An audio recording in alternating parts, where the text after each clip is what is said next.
Welcome to the Cross-Cultural Psych Podcast with Professor Paul Youngbin Kim. This podcast features conversations on the intersection of psychology, culture, and faith with renowned scholars in psychology and related fields. And now, here is Dr. Paul Youngbin Kim. Dr. Simon Howard is the director of the Psychology of Racism, Identity, Diversity, and Equity, PRIDE, research lab, and an assistant professor in the Department of Psychology. Using experimental methods drawn from cognitive, perceptual, and social investigations, research in the PRIDE lab primarily aims to understand and address contemporary racism. To this end, the PRIDE lab conducts research that often falls under two broad themes. One, investigating interpersonal and contextual factors that influence historically advantaged, example white people, and disadvantaged group members, example black people, perception, attitudes, judgments, and behavior, and an emerging line of research exploring the relationship between vicarious experience of racism and mental and physical health for members of racially stigmatized groups. Recent projects in the lab explore the role of religion in maintaining racial hierarchy and the effects of exposure to vicarious racism on race-based traumatic stress. So again, Simon, thank you for being here. My interest in your work was piqued when I read your paper titled Jesus Was a White Man Too, the relationship between beliefs about Jesus' race, racial attitudes, and ideologies that maintain racial hierarchies. I read the paper, obviously, and found it fascinating, but for our listeners, can you give a brief overview of the study, focus on the main findings? No problem.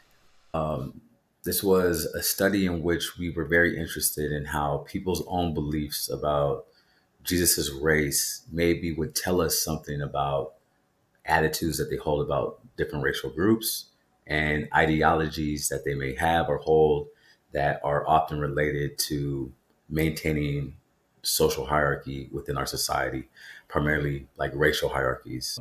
The idea that, some groups will just sort of be on top versus some groups being on bottom, or ideologies that, in this case, we looked at color blindness and how that might be related to maintaining the current status quo. So then, what we basically we borrowed some methods that we had seen from other researchers in the religious cognition aspect of just asking people their own beliefs. How do you, regardless of how people may think about this from social aspect, how do you think about Jesus' race, right? And we gave them several options: white, blacks, unsure, so on and so forth.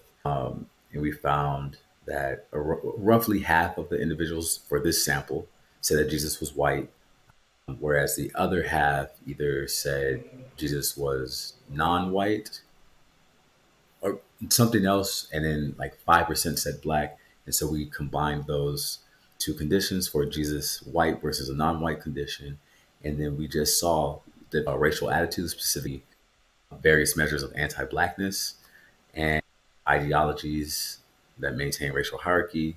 One called social dominance orientation, which is the idea for people to think that some groups will just be on the bottom and some people will be on top, and how much you agree with that. And then colorblind racial ideology, which is the idea that race plays a very minimal role in everyday social interactions or doesn't play a role at all. And so for those who adopt that ideology, they're going to be more likely to say that race isn't a factor in day-to-day situations. Quick summary is this: basically those who believed Jesus is white versus non-white were higher in various measures of anti-blackness that we used. They were more likely to adopt this social dominance orientation and more likely to adopt also colorblind racial ideology. And so the way in which we interpreted these findings is that for those who are saying that Jesus is white, they're more likely to endorse these ideologies that maintain hierarchy, the current racial status quo, and display or exhibit anti-black bias. I will say this with a little asterisk.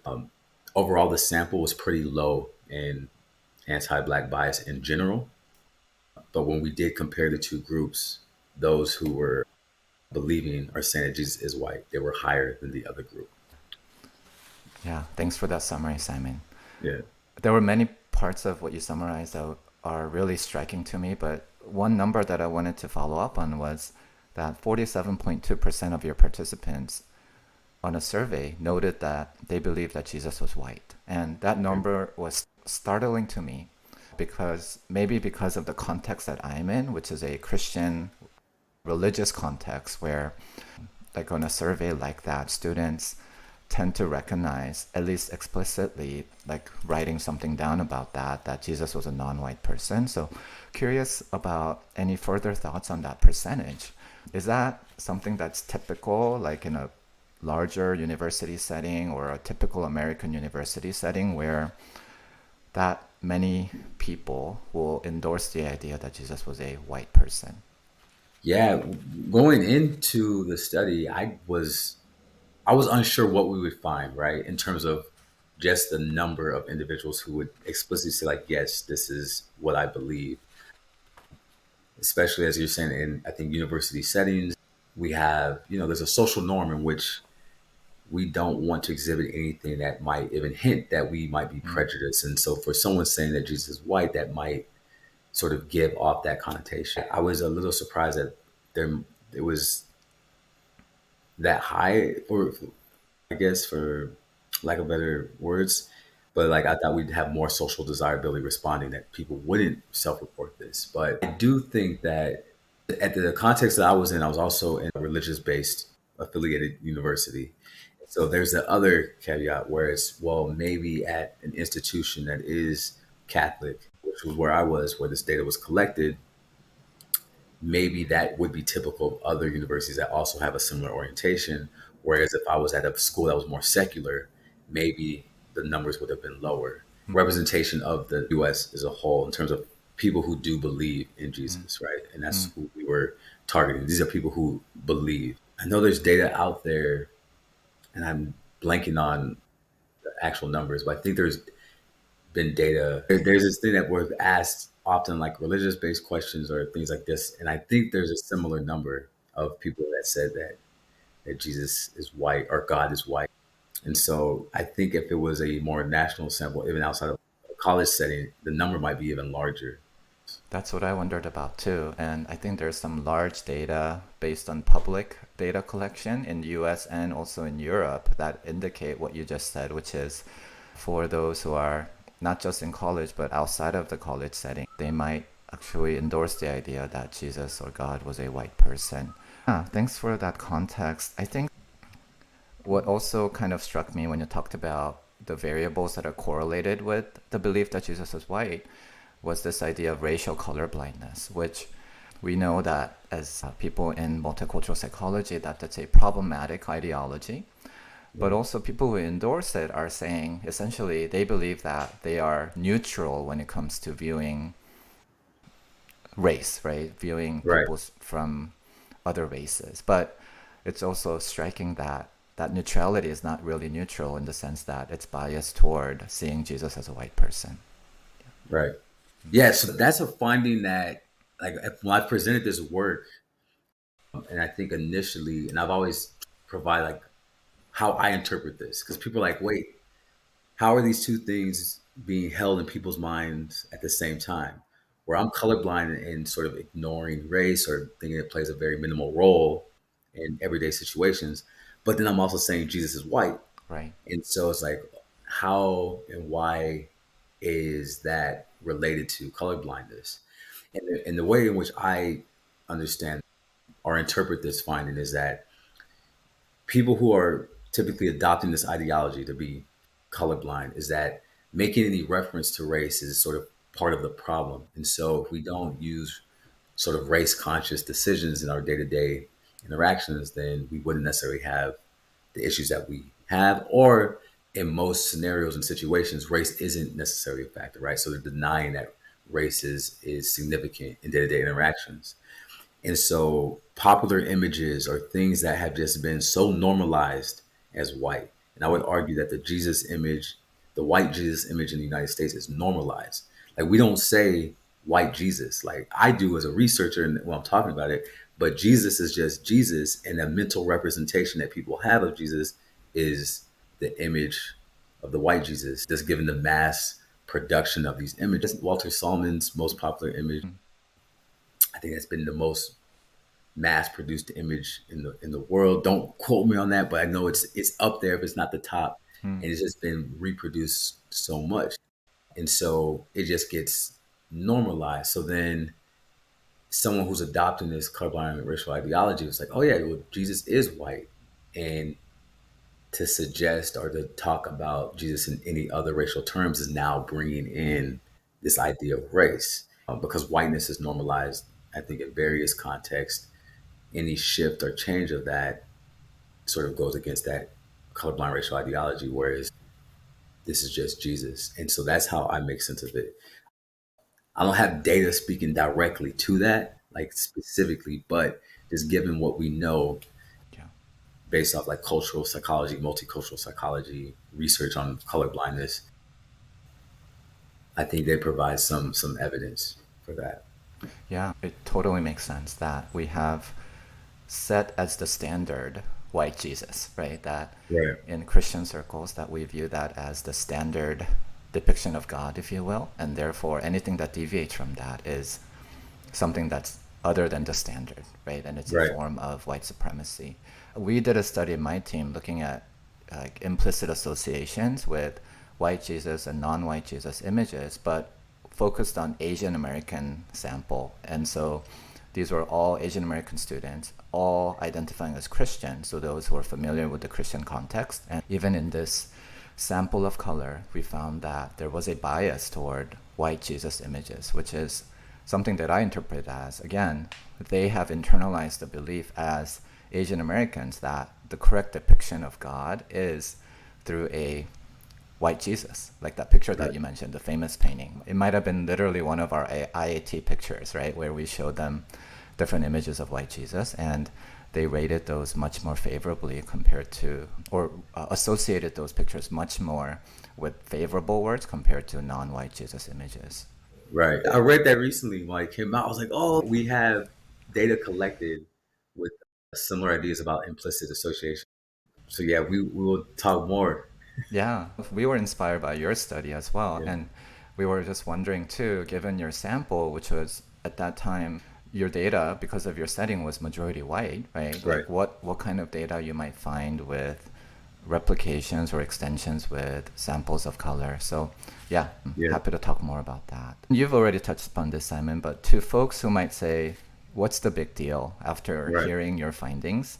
How might you respond? Because that's a question that I often get about even things like, or especially things like implicit associations, right? People kind of roll their internal eyes and say, like, what's the big deal about that? Like, how is that truly making a difference in people's lives? What kind of a response might you have? With any of the work that we do, it's not in a vacuum. And so I've done a study and I situate that with other research that's been done, either in social psychology or religious cognition. But there's also, various branches of psychology that we also need to consider and think about. And so when I receive the same question, I often say, there's various implications. It's just what's sort of your point of entry in the conversation. So if, for example, if someone is very, you know, motivated or moved by children, I start with the conversation about children. And so thinking about how at a young age, before children are even able to say God or Jesus' name and grace, they're already getting visual associations of what Jesus should look like.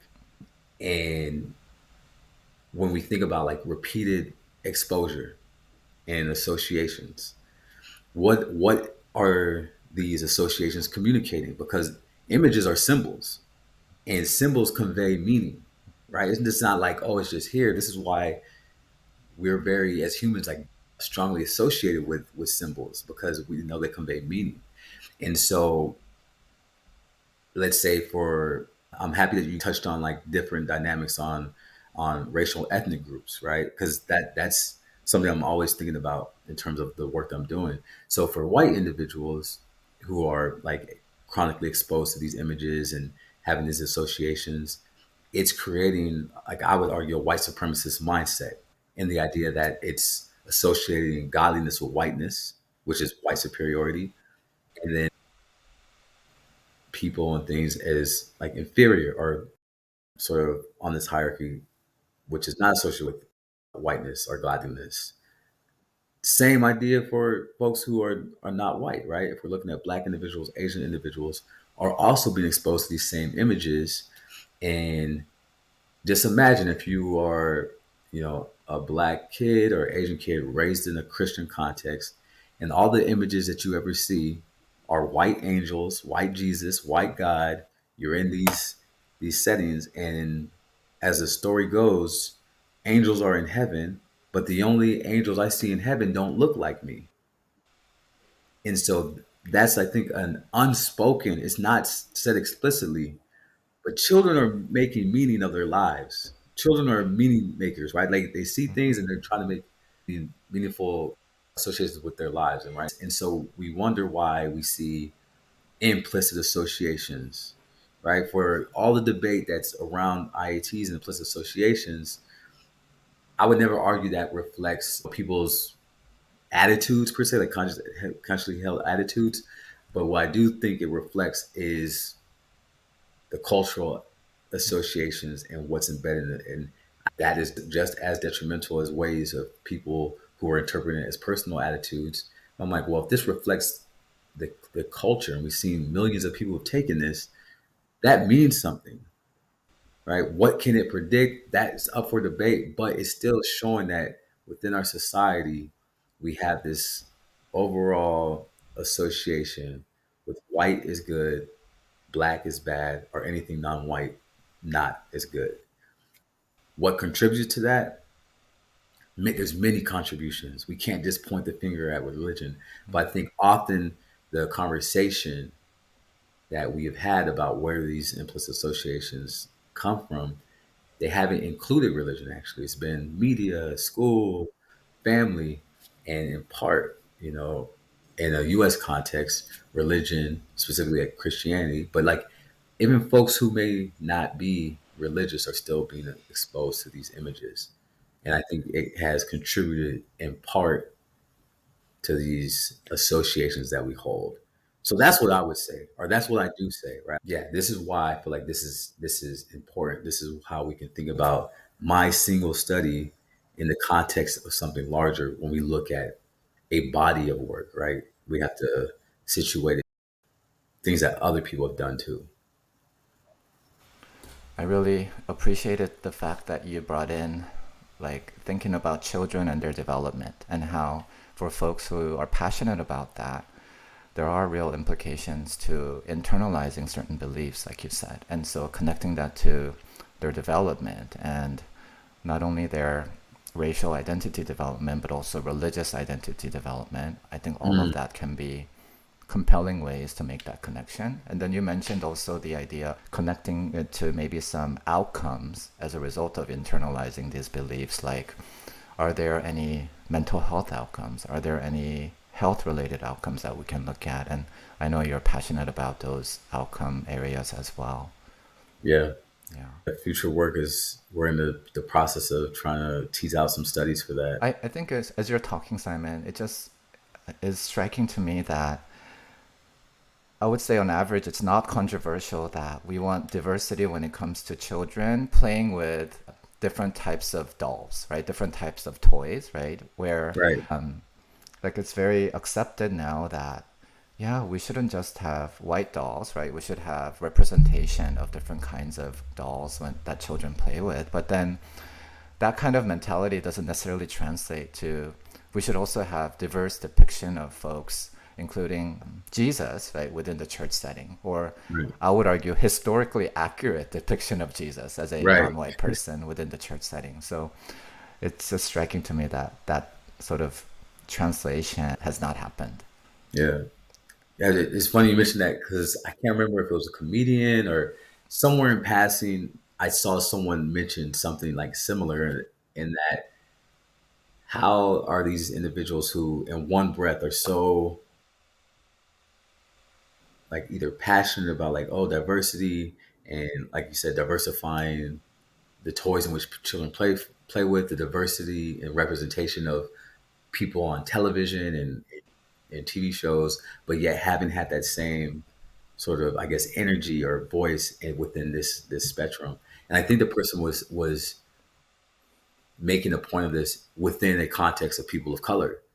So it wasn't even, I think, talking about like, oh, like white individuals who are championing diversity. He was saying like within this space of people of color where we are often arguing for, and rightfully so, for like diverse representation across these contexts, where he hasn't heard as strong as a voice being present is within the context of religion. He's like, how is that? So like, how will one argue that it's more important for a black boy's development to see himself on a fictional character on television than it is to see himself in God?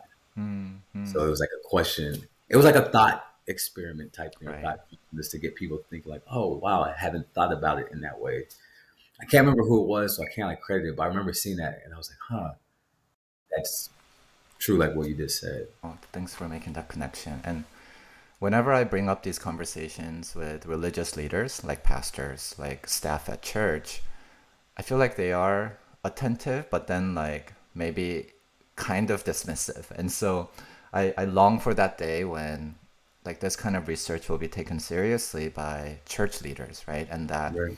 I mean, some of that is us being able to present it in a very compelling way, like you've done, Simon, in talking about connecting it to children's development.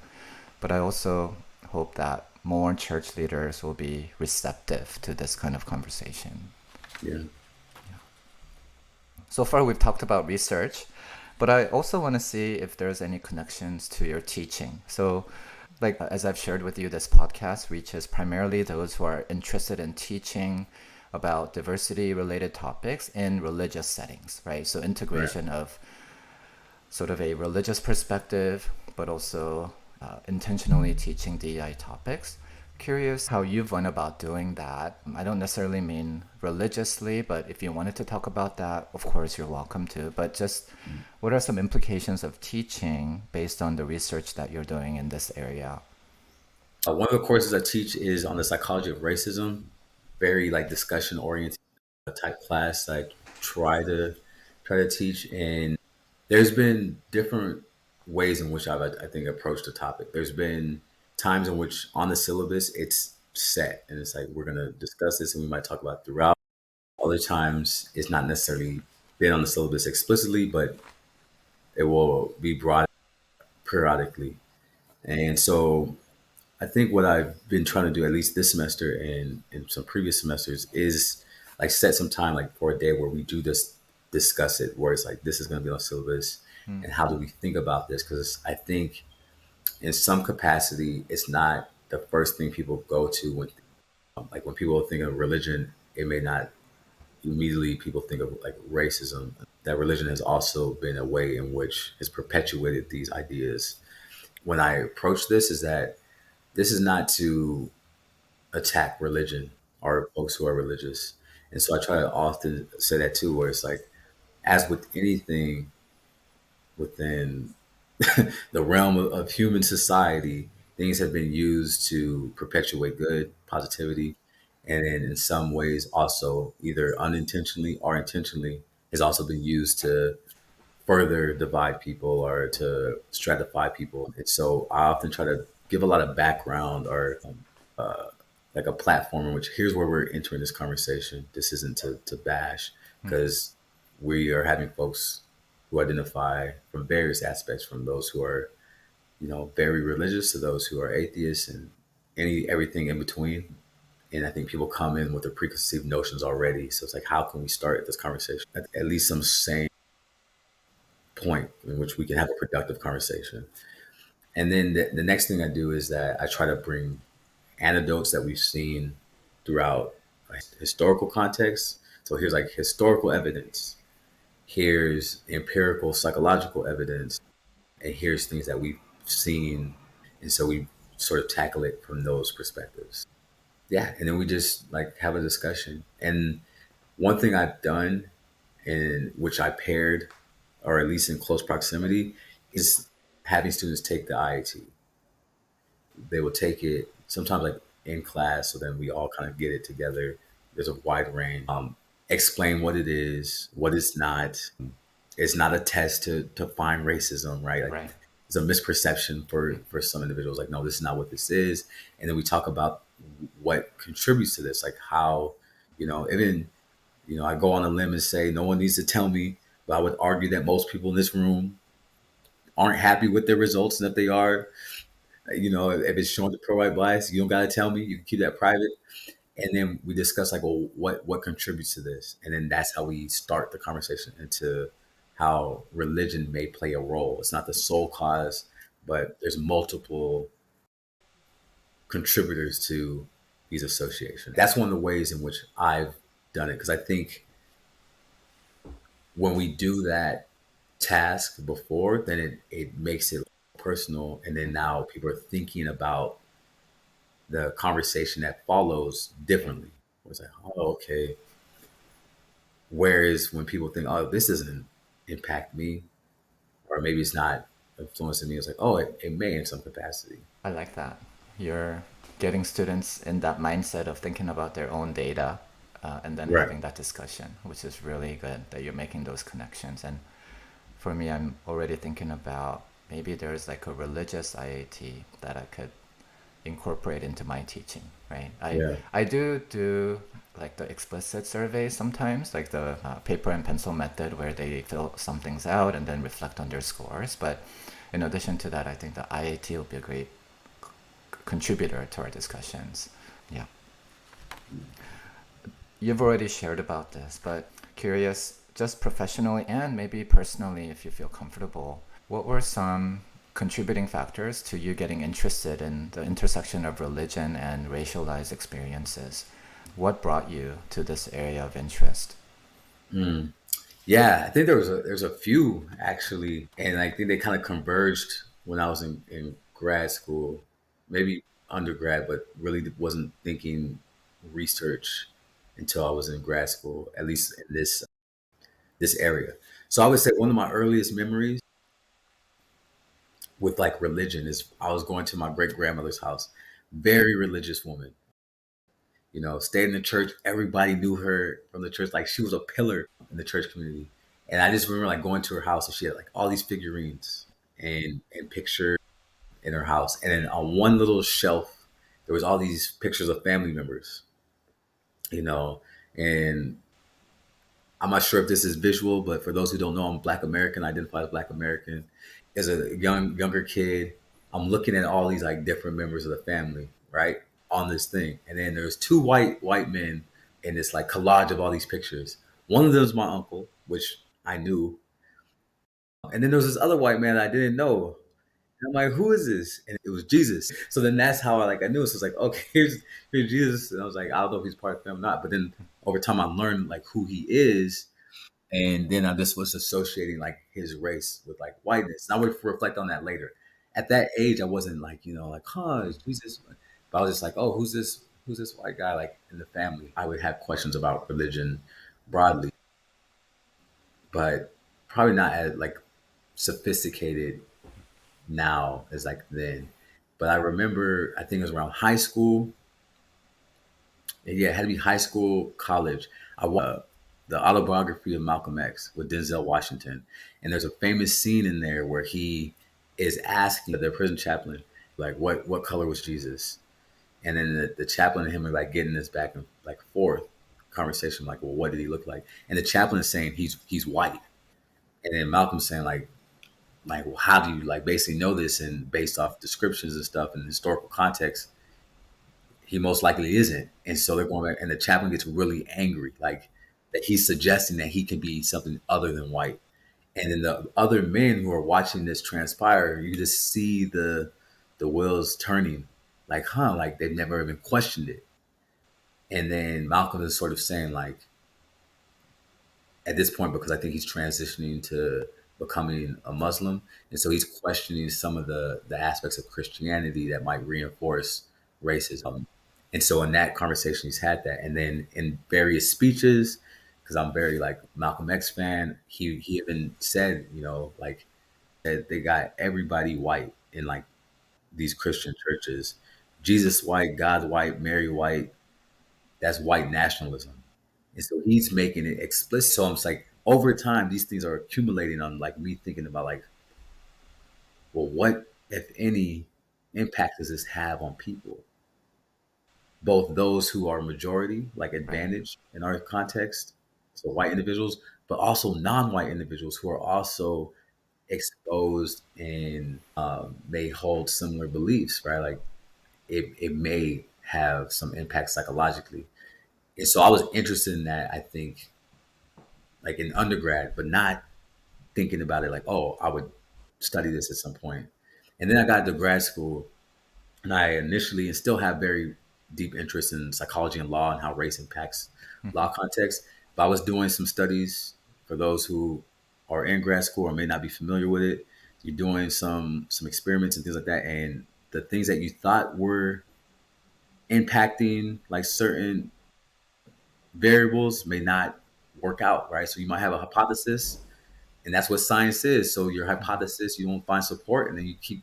So I was doing that for 3 years. I was trying to Mm-hmm. find a way to improve people's memory for faces of a different race. It didn't work. So then after doing that for 3 years, I'm like, I need a transition. I need to do and study something else because I was just getting like burnt out and demoralized. And I was like, you know what? I've always had interest in this. Why not explore this? So at first I did like some lit review things. So reviewed the literature and found like nobody is really looking at this. There's this big gap. And I'm like, there's been research on religion and how it's related to prejudice, but people haven't looked at how iconography or images can also be related to and be a source of prejudice. And I'm like, how not? Like this Mm-hmm. is why. But that's what I'm saying. I think the normalization of these images, people Yeah. like it's just it's white supremacy in plain sight, but nobody even. I'm like, that's me. Mm. That's the area that I'm gonna do because it hasn't been like so. There's been God concept research, but there Mm. wasn't really a focus on these types of attributes. It's been more like personality traits. Is Right. that's slightly different in developmental. They've done some different things like developmental psych folks, but social cognition folks and religious cognition, they're focused on like is God angry or benevolent and how that might predict different patterns. Right. But I was like, we can anthropomorphize God and other religious deities in other ways, like race and gender. And yeah, and that's how it came about. So I think it was a development over time that culminated into where I'm at now. Oh, that's really compelling. I like the sort of the starting out with like very early on that inspiration and questions that came up after seeing that picture on the wall of your a family member's house, and then later on coming back to that kind of an inspiration in a way that was meaningful for you. So thank you for sharing that. For me, just real quickly, if I can share, I was inspired to do this kind of work by sitting in church and then seeing that so many of our images on screen, so this is at church, right, where they would make announcements or like for example Christmas events where it was images of white Jesus, but very like people seem to accept that. There was no questioning of why those images are being used. Or I wondered about like one day, what if like they showed a picture of a black Jesus, right, or an Asian Jesus on screen? How would the congregation respond? And that, I mean, those, first of all, that never happened where they showed non-white Jesus, right? But if they did, I had a certain inclination or prediction about what might have happened, right? And so it really made me wonder, gosh, this is an area that I want to look at. And so that's what kind of led me to your study and doing a follow-up study that was inspired by your study. So that's sort of my story. Yeah.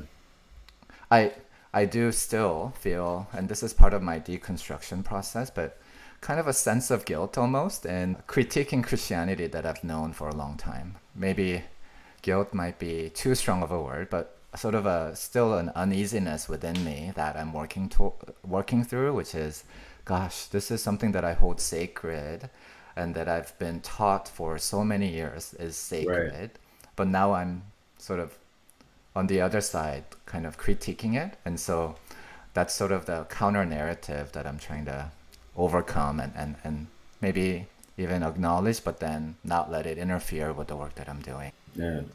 I don't know if you ever feel that kind of a. I mean, I don't know if you can relate to that kind of a feeling, or maybe not. Yeah. Maybe, yeah. Mhm. I don't know if it's like directly related, but as a Black American and knowing the how strong Christianity has been as a like a pillar in the Black community, and for various aspects, things have centered around church often culturally, right? I'm speaking broadly, but Hmm. over various points in history, like church Christianity has been a major role in various aspects, from like organizing social movements to building a socializing agent. So it's a strong presence. Mm. So like on which sometimes I think again, maybe like you said, guilt is too strong of a word, but like a source of some feeling where it's been like that.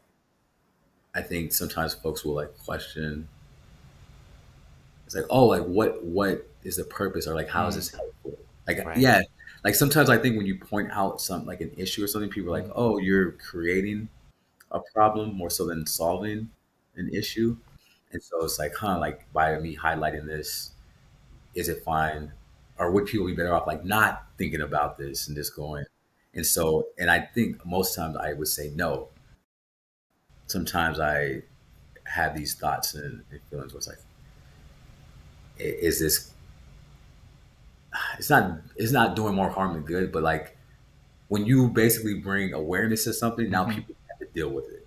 Yeah. Yeah. And it's just like now this sense of awareness that you are spreading out. Whereas, is it better to like not be aware? And I would always argue no, but Right. sometimes that awareness, now it's out. Like once it's a thought, now you have to deal with it. Versus like if you were not really conscious of it as before, then it's like you just going about your day. Just yeah. So it's like now you got that red pill and you're no longer in the matrix. Hmm. Right. Like once you're aware, then you experience that dissonance and that uncomfortable feeling. And so now what comes after that, right? Right. But like you, I know that sometimes we get critiqued for being a primarily descriptive field, right? Where we are very all about or mainly about naming things, right? We're not necessarily like theologians where we're prescribing and telling people what to do, right? But Right. sometimes our studies can lead to some kind of a suggested prescription. But I have tried to come to peace with the fact that much of what I'll do will be descriptive. It'll be naming Right. things. It'll be pointing things out and then letting people decide what the implications might be. Right. There are just two questions that I ask all interviewees. So I'm going to ask them. But this has been an amazing time. Thank you, Simon, so much. The two questions are one, what advice might you have for psychology professionals like recent PhDs who are just beginning their careers and interested in teaching about race, ethnicity, and maybe even religion? What kind of practical or maybe big picture advice might you have for them? Great question. Great question. I wish someone would have had this blueprint, or I was Hmm. aware of the podcast so I could have watched this when I Mm. was starting. I think one of the biggest points is when I'm thinking of topics, right, that people are like saying a quote unquote more taboo to talk about. That's race, religion, politics, things that fall under that spectrum, is coming in already consciously aware of like, all right, there's the potential for this conversation to have people feeling very uncomfortable. But I often think that in times of when we're uncomfortable, that's where the biggest growth can happen. So like I'm cognizant of that. We're like, yeah, things may not always go as smoothly, and hopefully, there's ways to sort of deal with that and set. And I think there is a set up like expectations culturally within the class context of like, yes, we can deal with that. So that's my advice: is that really spend a lot of time sort of thinking about that. And again, you can't prep for everything because things pop up, but just be prepared for things, at least mentally, like, oh, they may not go as smoothly. And so while you're introducing the course, you're already creating that cultural context. And with that, right, I think the first day is the biggest day Mm. where you get to like set the tone for the class. And on that day, and you've already done a bunch of prep ahead of time, but on that day, like two things like really happen. You set that expectation that we're gonna probably talk about things where people are feeling uncomfortable, and we want you to consider your positionality or ask yourself in these moments that you're feeling uncomfortable, why is that? I want you to sit and reflect on that. Someone's saying something and you're getting a physiological reaction or emotion, like why is that? Do you not believe them, or is it? And then reflect on why that is. More so than like having something ready to respond to, reflect on those feelings, and so creating that. And the second point that I stress in the class at the beginning is that none of y'all are experts on this topic, right? And then as an expert on this, I am still learning every day. Right. And so we need to have a level of like latitude with each other, and that sometimes we may not say things that, that one person could be considered like, well, how did they not know this? And another person was like, well, this is my first time ever talking about this. And that's like the difficulty of teaching this, is that I think about it as being a language different than your primary language. And so if you're learning a new language, we're all entering this conversation at different levels. Where it's like if you're a proficient, I don't know Spanish. So if someone's a proficient Spanish speaker and someone's more intermediate and someone's like, I know hola, ¿cómo estás? Like coming at the end, that's it.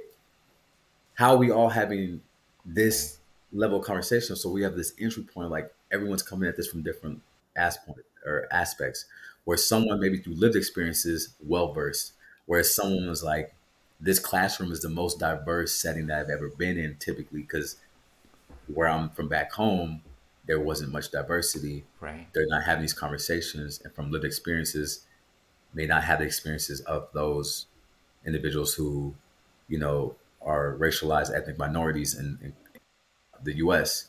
And so, giving everyone like, yes, we're having this conversation where people are having different entry points based, like speaking a new language, and with that, have patience with one another. Don't immediately judge. No nonverbals. Like this is one setting, and maybe outside of this context, you may never get the same opportunity for us to come together to have this conversation and for us to be ignorant. Like we're allowing each other to be ignorant in this space because none of us are experts on this per se. Like I said, I am, and I'm still learning. And so because of that, we need to allow space for people to grow. And if people need to be checked on something, like of course, like I will be the one responsible to do that. But we're allowing folks to kind of have that ignorance so we can have a place for us to jump off from. And what I found is by doing that and describing this space is brave instead of safe, because I have no, like I would love every space to be safe, but we have no control of what people do with information or anything like that. Like I don't know what someone's gonna take out of this class if someone shared something. But I was like, what we can do is like make this space a brave space. And if you feel comfortable and wanting to be vulnerable to share your own experiences or thoughts about something or family dynamics related to this topic, then you're entering this space like in a brave way. Like, and then by framing it in that way, we create our brave space. We spend a few weeks of the semester kind of just getting to know each other, because I'm not thinking, second class, we're still strangers. All right, let's jump into this and see. I need to give time for us to like get to know one another. So the first 2 weeks, and I may even in the future maybe extend it more. I might do it like just ways in which we're getting to know each other first, where I'm introducing more of the language, the terms, like here's how we define prejudice, here's how we define racism. And then outside of that, having people get to know each other and talking. So then like, okay, this isn't necessarily a stranger I'm jumping this conversation with. Everybody got to know each other's names. I make it important, like we got to learn each other's names. So we learn names. And now you have a connection. And I think that's what I would suggest is build a culture at the very beginning where there's understanding that no one's an expert. have patience with one another, and sort of also allowing or prefacing that there's going to be points in this class where you will be uncomfortable. This is great advice. And some themes that I hear from you are things like that humility, that cultural humility being important as an instructor, as the Right. professor in the room who is academically most established, but also recognizing that even as that person, we're still learning in the class with the students. And then you also mentioned that brave space being important. I really like that terminology, that it is a risk-taking endeavor for students to share about these difficult topics, but it's worthwhile to do so. So really appreciate those themes that came out. And then my last question, Simon, is it's kind of a fun one, or it can be a really deep one. But Yeah. if you could ask my next guest, without knowing who that is, because I'm not sure who the next person will be, but any question about teaching psychology? Oh, So any question, what might it be? So you don't have okay. to answer it. So it can be a really challenging question as well. Okay. I think my question would be this, as someone who cares very deeply about teaching, it's one of the main reasons I think became a professor. It's like I love the research aspect, but I always wanted to be the professor I never had. And so it's like I love teaching. But my question to the next person is, because they probably will love teaching too, given the nature of the podcast. On the days in which you don't love teaching, how do you push through, right? Those challenges, because like you could love your job, but there will be some day where whatever it may be, something is testing you within a teaching context. And it's like you may have a low point or a lecture goes left, or maybe there's a student who's really challenging you or said something like problematic in class. What types of things do you do or practices that you have to just help you bounce back? That's awesome. I won't ask you to answer it, but we'll Yeah. just sit on that for a couple of moments. But that is an amazing and a very important question for us. Anything else you'd like to say, Simon, before we wrap up our conversation today? I would just say that I guess thank you. Thank you for having me on a podcast. These are the things, that are enjoyable. Being able just to talk and sharing some ideas with folks who are very passionate about the same things, teaching and research and ultimately trying to make this world a better place. So thank you. Well, thanks so much for being here. I learned so much from you. Thanks, Simon. Thank you for listening to the Cross Cultural Psych podcast with Dr. Paul Youngbin Kim. We hope this content was meaningful. If you enjoyed the podcast, we invite you to write a review on Apple Podcasts and Spotify. Also, let us know what you'd like to see covered in future episodes.